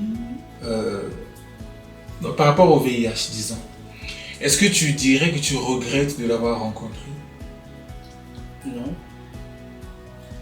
Loin de tout ça, si on va mettre loin de tout ça, Francis, il est une belle personne, au fond. C'est une personne avec qui j'ai appris beaucoup de choses. C'est une personne, c'est une belle personne. Ok. Sauf que En tout cas, c'était une belle personne. c'était une belle personne. Sauf qu'il est...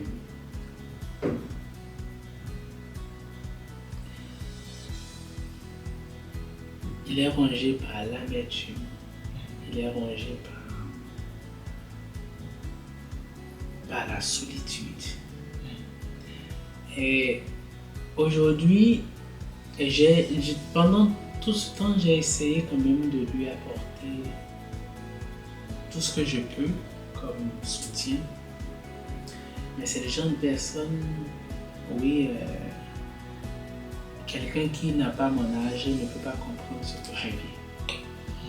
Quelqu'un qui n'a pas fait mon chemin, sans doute quelqu'un qui n'a pas fait son chemin ne peut pas comprendre ce qu'il pas vraiment comprendre, mais quelqu'un qui n'a pas mon âge ne peut pas comprendre ce que je vis et donc ne peut pas m'apporter grand chose. C'est faux, il y a si faux. Il a laissé des enfants? Est-ce qu'il a laissé des enfants? Non. Et il était gay Oui, ou bi ou hétéro? Non, gay. Il était gay, Ok. même s'il camouflait son côté, même s'il disait qu'il était bi, il était gay. Il était gay. Par rapport à ce que tu viens de me raconter, est-ce que tu considères que tu n'as pas eu une vie facile?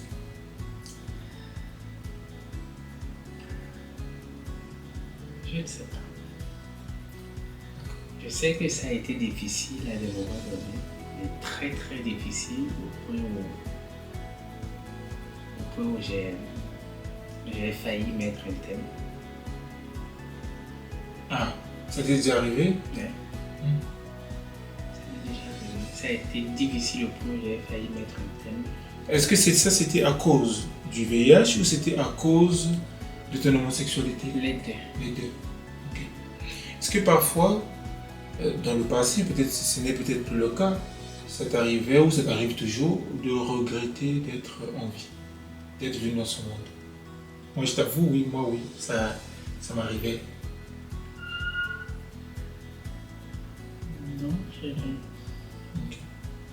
Malgré les difficultés.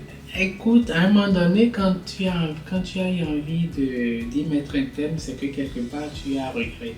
J'ai dû regretter un moment d'être là, quoi. Mais en général, je n'ai jamais regretté d'être en vie. Ok. Comment tu arrives à garder ton bon état d'esprit au quotidien? Quand je te vois souvent sur les réseaux, tu es joyeux, tu vas rigoler, tu vas parler. Comment tu arrives à gérer tout ça? Je ne sais pas. Qu'est-ce qui te motive? Parce que tu trouves ta force, disons. Je pense que pendant longtemps, je me suis perdu. Bon, peut-être pas utiliser cette expression. Pendant longtemps, j'ai pris sur moi. Pendant longtemps, j'ai cherché à résoudre les problèmes des autres. Pendant longtemps, j'étais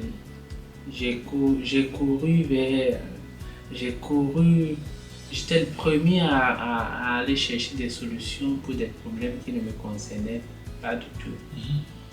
Et donc, depuis un moment, à Bruxelles, j'ai touché le fond, comme je dis. Ah ouais.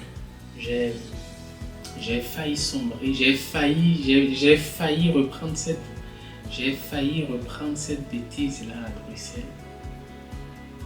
Et je pense qu'à un moment donné, Mais pourquoi c'est pas au Bénin? Pourquoi c'est à Bruxelles que ça est arrivé? La première fois, c'est arrivé au Bénin. Ok. La deuxième fois, c'est arrivé à Bruxelles. Et les gens vont... En fait, c'est pour déconstruire l'idée comme quoi même en Europe, une personne homosexuelle, on est toujours stigmatisé, il y a l'homophobie, il y a le racisme, il y a la sérophobie, etc. C'est pour déconstruire l'idée, oui, on vient, on nous protège, etc. Mais ça ne se limite pas seulement à cette protection-là. On doit encore faire face à d'autres réalités. Quand je suis arrivé en Belgique l'année dernière, je te dis, j'ai déprimé au point où tout ce que j'avais comme logo LGBTQ derrière mon ordinateur, je les ai grattés. À cause de la sérophobie, À cause de l'homophobie, la sérophobie, la stigmatisation. Enfin, j'ai vécu une autre sorte, une autre forme de discrimination que j'avais jamais vécue, que ce soit en Afrique ou en Europe. Oui, je venais en Europe depuis plusieurs années, mais c'est la première fois que je décide de rester comme ça. Et donc, du coup, ça a été une forme d'homophobie, de stigmatisation ou d'auto-stigmatisation que je n'avais jamais vécue par le passé. Mais ça a été vraiment horrible, ça a été une lutte contre moi-même, quoi. Je ne m'en prenais pas aux autres, mais je m'en prenais à moi-même. À moi-même, donc ça a été une lutte contre moi-même. Et là, ça va mieux? Là, ça va. Non, mais quand tu touches le fond, soit tu passes de l'autre côté ou tu reprends ton courage à deux, mais je crois que j'ai choisi de reprendre mon courage à deux. Qu'est-ce que la société devrait changer pour mieux soutenir les personnes séropositives?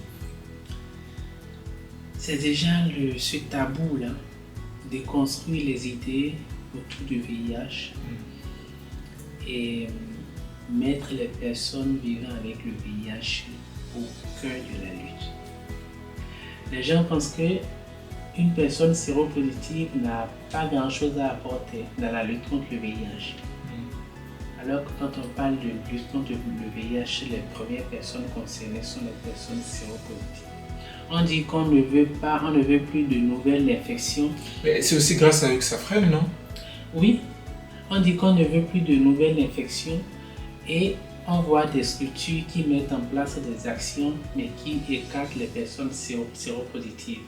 Alors si les personnes séropositives sont écartées, mais tu sais, par exemple, dans la communauté noire, c'est peut-être moi qui, je ne suis pas encore tombé dessus, mais c'est compliqué de voir des personnes LGBT noires qui assument le fait d'être séropositives.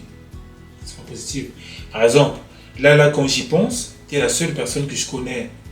Bon, non, tu n'es pas la seule personne que je connais noire qui a le VIH, mais tu es la seule personne que je connais qui le dit haut et fort. Les autres ne le disent pas. Alors je comprends, hein, derrière là-bas, il y a beaucoup d'histoires derrière, pourquoi ils ne le disent pas. Et puis ils ne sont pas obligés de le dire d'ailleurs. Et puis pour faire ce genre de vidéo, ce qu'on est en train de faire aujourd'hui, ben, il n'y a pas beaucoup de la communauté noire LGBT. Tu es la seule personne que je connais qui le dit haut et fort. Donc, moi je veux bien. Cette lutte-là, je la trouve très importante parce que ça concerne tout le monde, mais les premiers concernés, c'est les personnes elles-mêmes qui vivent avec le VIH. Mais comment on peut parler de ce sujet-là si on n'en trouve pas vraiment? C'est aussi ça. Après, je sais très bien qu'il y a par exemple des personnes blanches. Je peux interviewer des personnes blanches. Mais tu sais très bien que venant de la communauté noire, ça va être... parfois c'est un peu... ça vient de chez Blancs, ils viennent nous éduquer, tu vois. Voilà pourquoi parfois c'est bien aussi de prendre aussi des noirs, parler de ça, pour montrer que oui, il y a aussi des noirs qui ont le VIH et qui ne regrettent pas, qui n'ont pas honte, qui vivent normalement.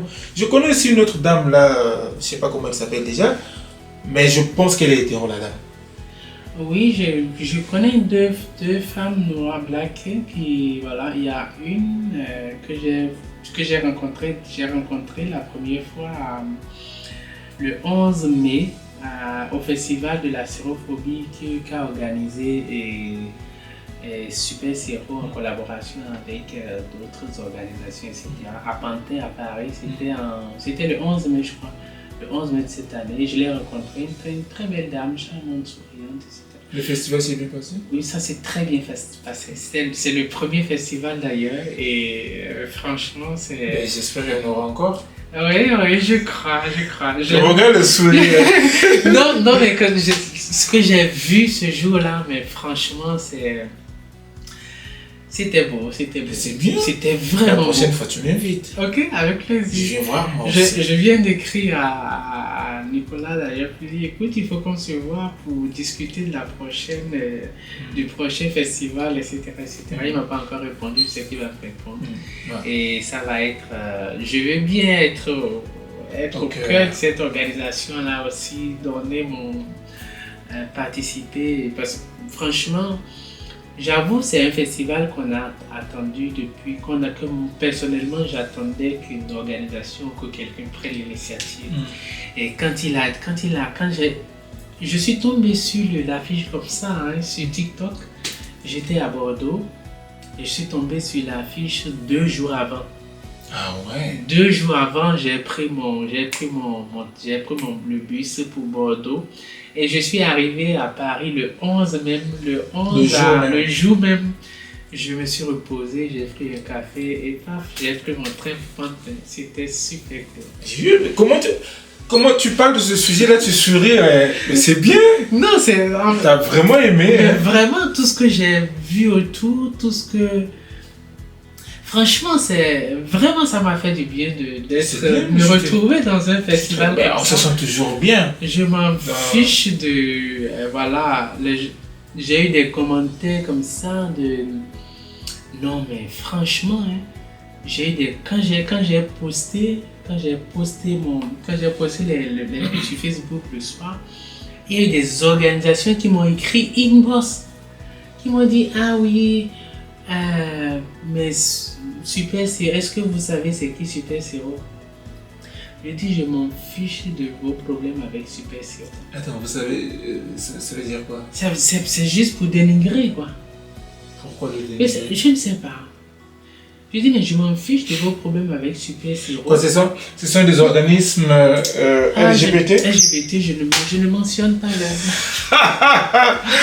Non mais j'ai dit mais je dis mais écoutez, moi, ça a été une très belle... Tu as vu quand tu m'as posé la question, mais je l'ai Ben oui, j'ai vu. Mais une très belle organisation, mais nickel, impeccable. Une organisation, mais parfaite.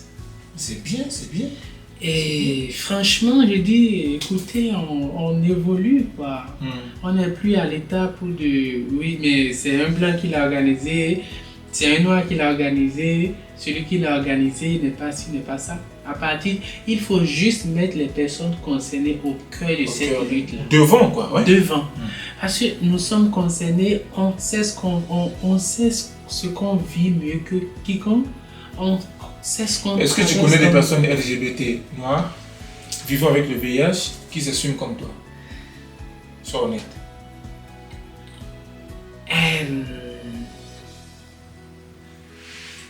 Oui, mais... Il y a un mec derrière. Il y a un mec derrière. Le mec qui est derrière, c'est pas pour me vanter, mais vraiment pas. Je dis, quand on prend l'Afrique de l'Ouest, je veux dire, et même une bonne partie de l'Afrique, des militants africains, qu'ils soient francophones ou anglophones, mais une bonne partie des militants africains, militantes africaines, qu'elles soient anglophones, francophones, je crois que je suis le premier à avoir mis un visage sur la lutte contre le VIH dans la communauté. Je connais aussi un jeune homme là. Après, je connais 1, 2, 3 personnes. Un Ivoirien qui a vécu au Canada, Carlos Idibou, qui en parle sur les réseaux sociaux.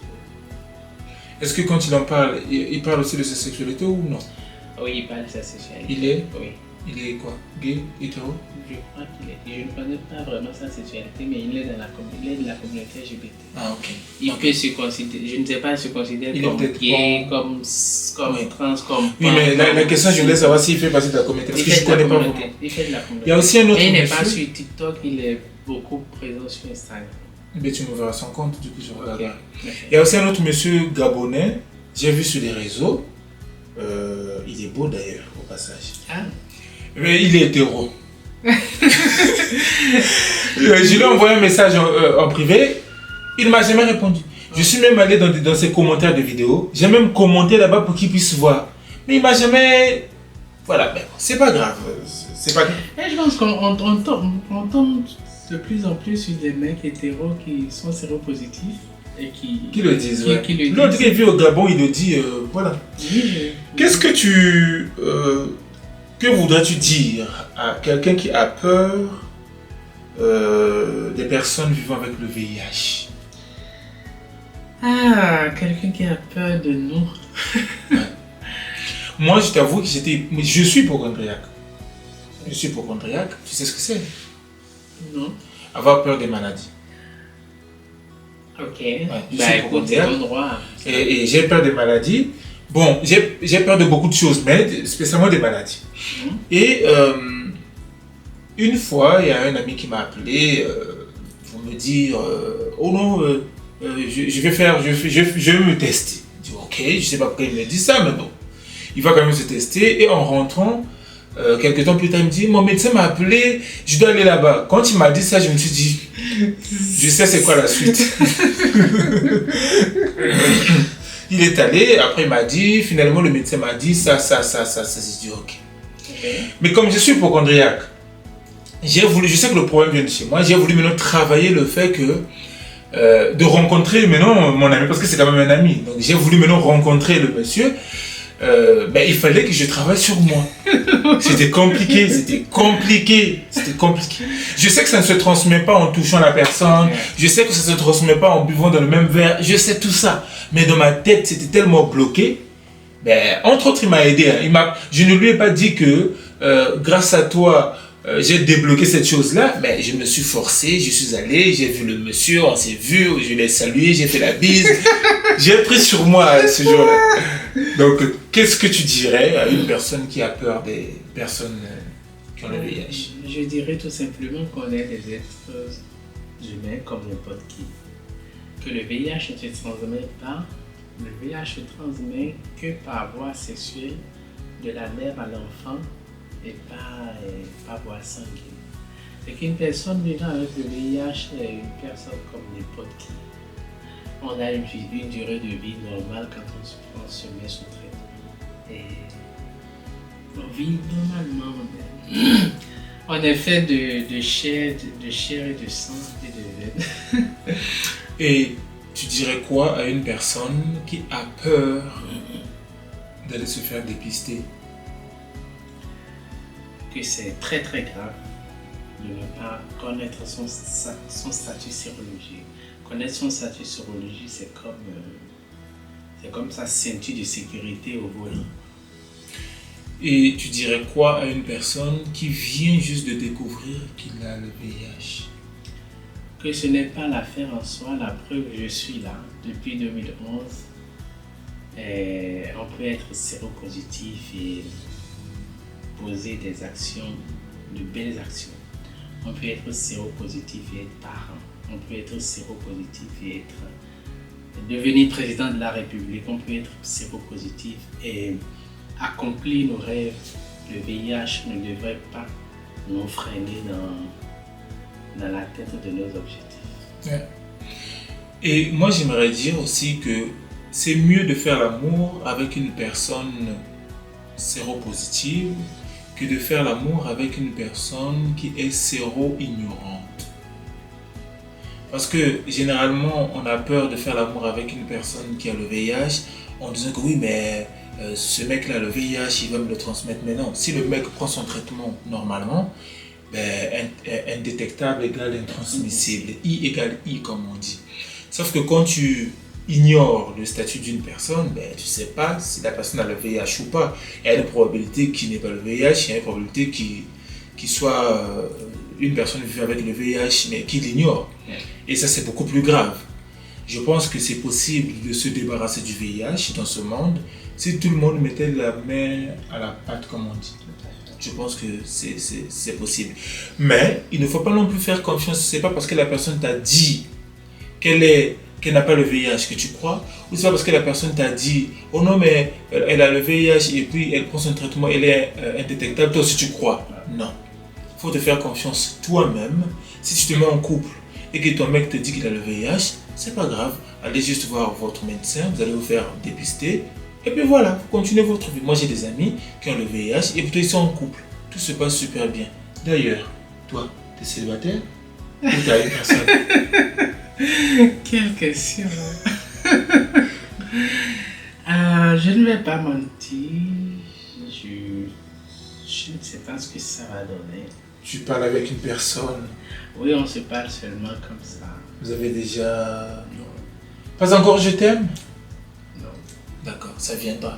Je te le souhaite comme on dit. Ou peut-être pas. Alors, des projets? Des projets, oui. Comme je dis, je suis encore en procédure en France. Et ça va se stabiliser d'ici là, Inch'Allah. Donc des projets, oui, depuis que j'ai mon statut, je vais faire des formations, je vais convertir mon diplôme pour avoir l'équivalent, etc. et faire des formations pour être professeur d'histoire. C'est bien. C'est bien. Et Je te le souhaite. après, ben voilà. Si entre-temps ça marche avec mon crush actuel, je souhaite vraiment que ça marche, mais si ça ne marche pas, ce serait la vie. Le crush, si tu me regardes, fais en sorte que ça marche. Hein, toi aussi. Fais en sorte que ça marche. Oh, c'est quelqu'un de bien. Hein. C'est quelqu'un de bien. J'ai 3 petites dernières questions. Ok. T'es croyant? Oui. Et je vais me convertir en islam. C'est vrai? Tu viens de te convertir ou tu vas te Je convertir? vais me convertir. Tu vas te convertir. Bien. Et pourquoi? Je vais me convertir parce que l'islam, je trouve quand même une pureté dans cette religion-là. Et j'ai bien envie de tester Allah. Ok. Donc tu as testé Jésus, là tu vas tester Allah. Ouais, je vais tester Allah. D'accord. Et tu dirais quoi j'ai dit 3 petites questions, mais c'est un peu plus. Est-ce que tu ne trouves pas que ce soit injuste que Dieu ne puisse pas guérir le VIH? Non. Tout simplement parce que les molécules qu'on prend, les comprimés qu'on prend sont faits pour la plupart des feuilles. Ok. Et donc... Ils sont faits pour la plupart des feuilles. C'est naturel, tu veux dire? Oui, enfin, il y a quand même des composantes naturelles là-dedans. Ok. Et donc, les feuilles, c'est déjà la nature, c'est déjà Dieu. Donc, Dieu a mis tout ce qu'il faut pour guérir le VIH. C'est pourquoi maintenant ta conversion? Hmm? C'est pourquoi ta conversion à l'islam? Je ne sais pas, mais avant le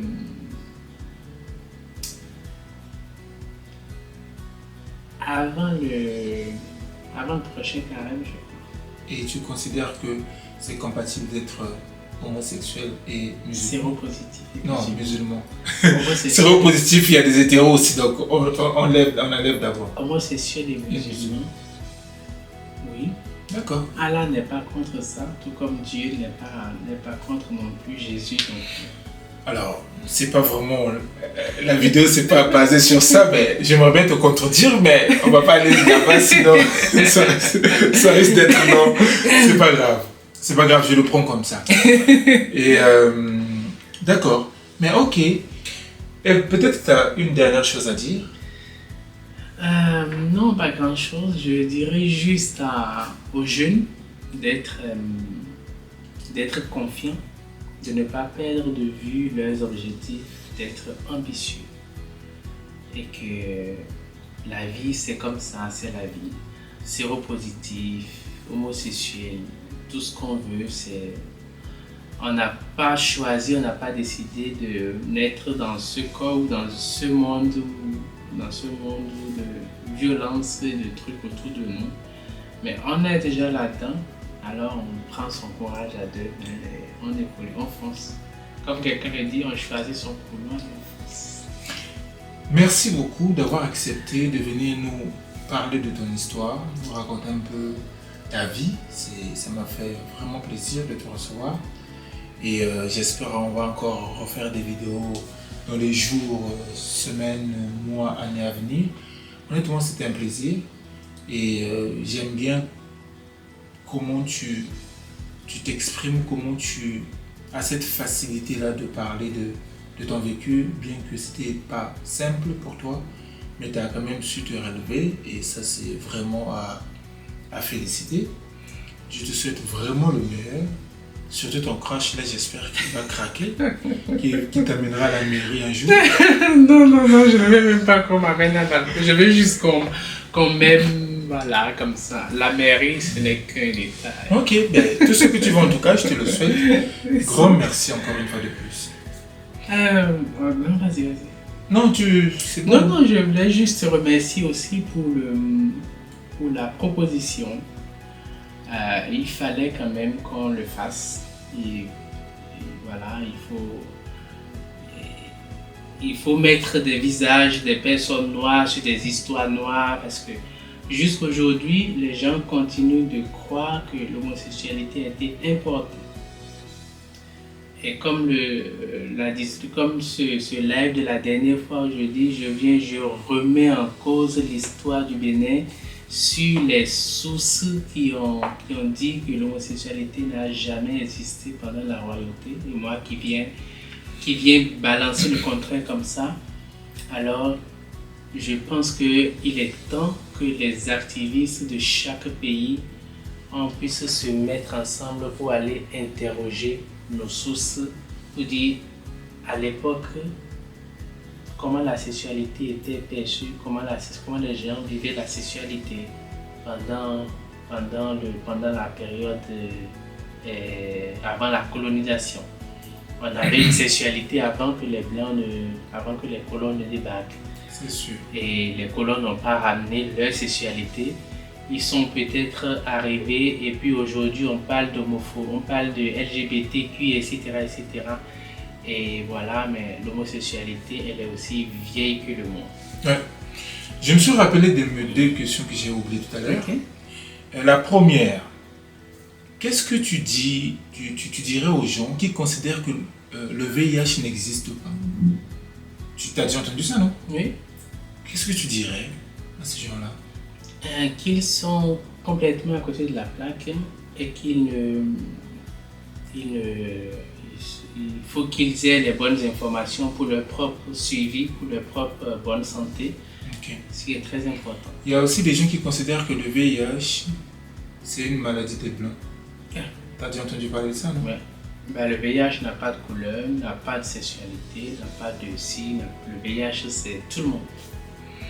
N'importe qui peut être infecté par n'importe quel moyen, par n'importe qui. Et enfin, certainement ça existe ailleurs, mais je me base sur l'Afrique. Il y a beaucoup d'Africains qui croient que c'est possible de guérir du VIH en prenant des traitements traditionnels, je sais pas, un traitement traditionnel en tout cas, ou en priant. Oui, tout à fait. Il y a eu même ce phénomène-là, Kanguka. Il y a eu le phénomène de Kanguka qui a été versé sur les réseaux sociaux. On en a parlé plusieurs fois. Que l'Église ne guérit pas le VIH. Et comme moi je dis, Dieu a mis tout ce qu'il faut pour guérir le VIH, dont les plantes qui sont comprises dans les comprimés ARV. Et donc, il faut prendre son traitement. Et si tu veux aller prier à l'église, tu vas prier à l'église, que ce soit un complément. Mais tu ne restes pas à la maison, tu pries Dieu, tu te dis, non, Dieu vient me guérir. Moi, sincèrement, je n'y crois pas. Je crois en une seule chose, les ARV. Et je dis, la prière, c'est un complément et c'est tout. C'est cool. J'imagine que la réponse, elle est évidente, mais tu as l'espoir un jour que la médecine puisse trouver un médecin. Oui. Un traitement qui guérit. Mais j'ai vraiment espoir. Il y a eu déjà une troisième guérison qui a été faite qui a été possible grâce à la moelle osseuse, une greffe de moelle osseuse, etc. Donc, la science évolue et franchement, j'ai espoir qu'un jour, avant de mourir, qu'on me dise que oui, pour les personnes séropositives, il y a un traitement qui guérit. Ok. À chaque fois, je dis une dernière chose, mais vraiment la dernière. Tu as conseillé aux gens qui viennent à peine de découvrir qu'ils ont le VIH, tu as dit que c'est rien de grave, toi tu es là, tu vis, tout va très très bien pour toi. Et qu'est-ce que tu conseillerais aux gens pour ne pas se faire contaminer au VIH? Déjà, la première chose, c'est de connaître son statut sérologique, donc se dépister sur les 3 mois. Aujourd'hui, on parle de la PrEP, la prophylaxie pré-exposition, qui prévient que le VIH.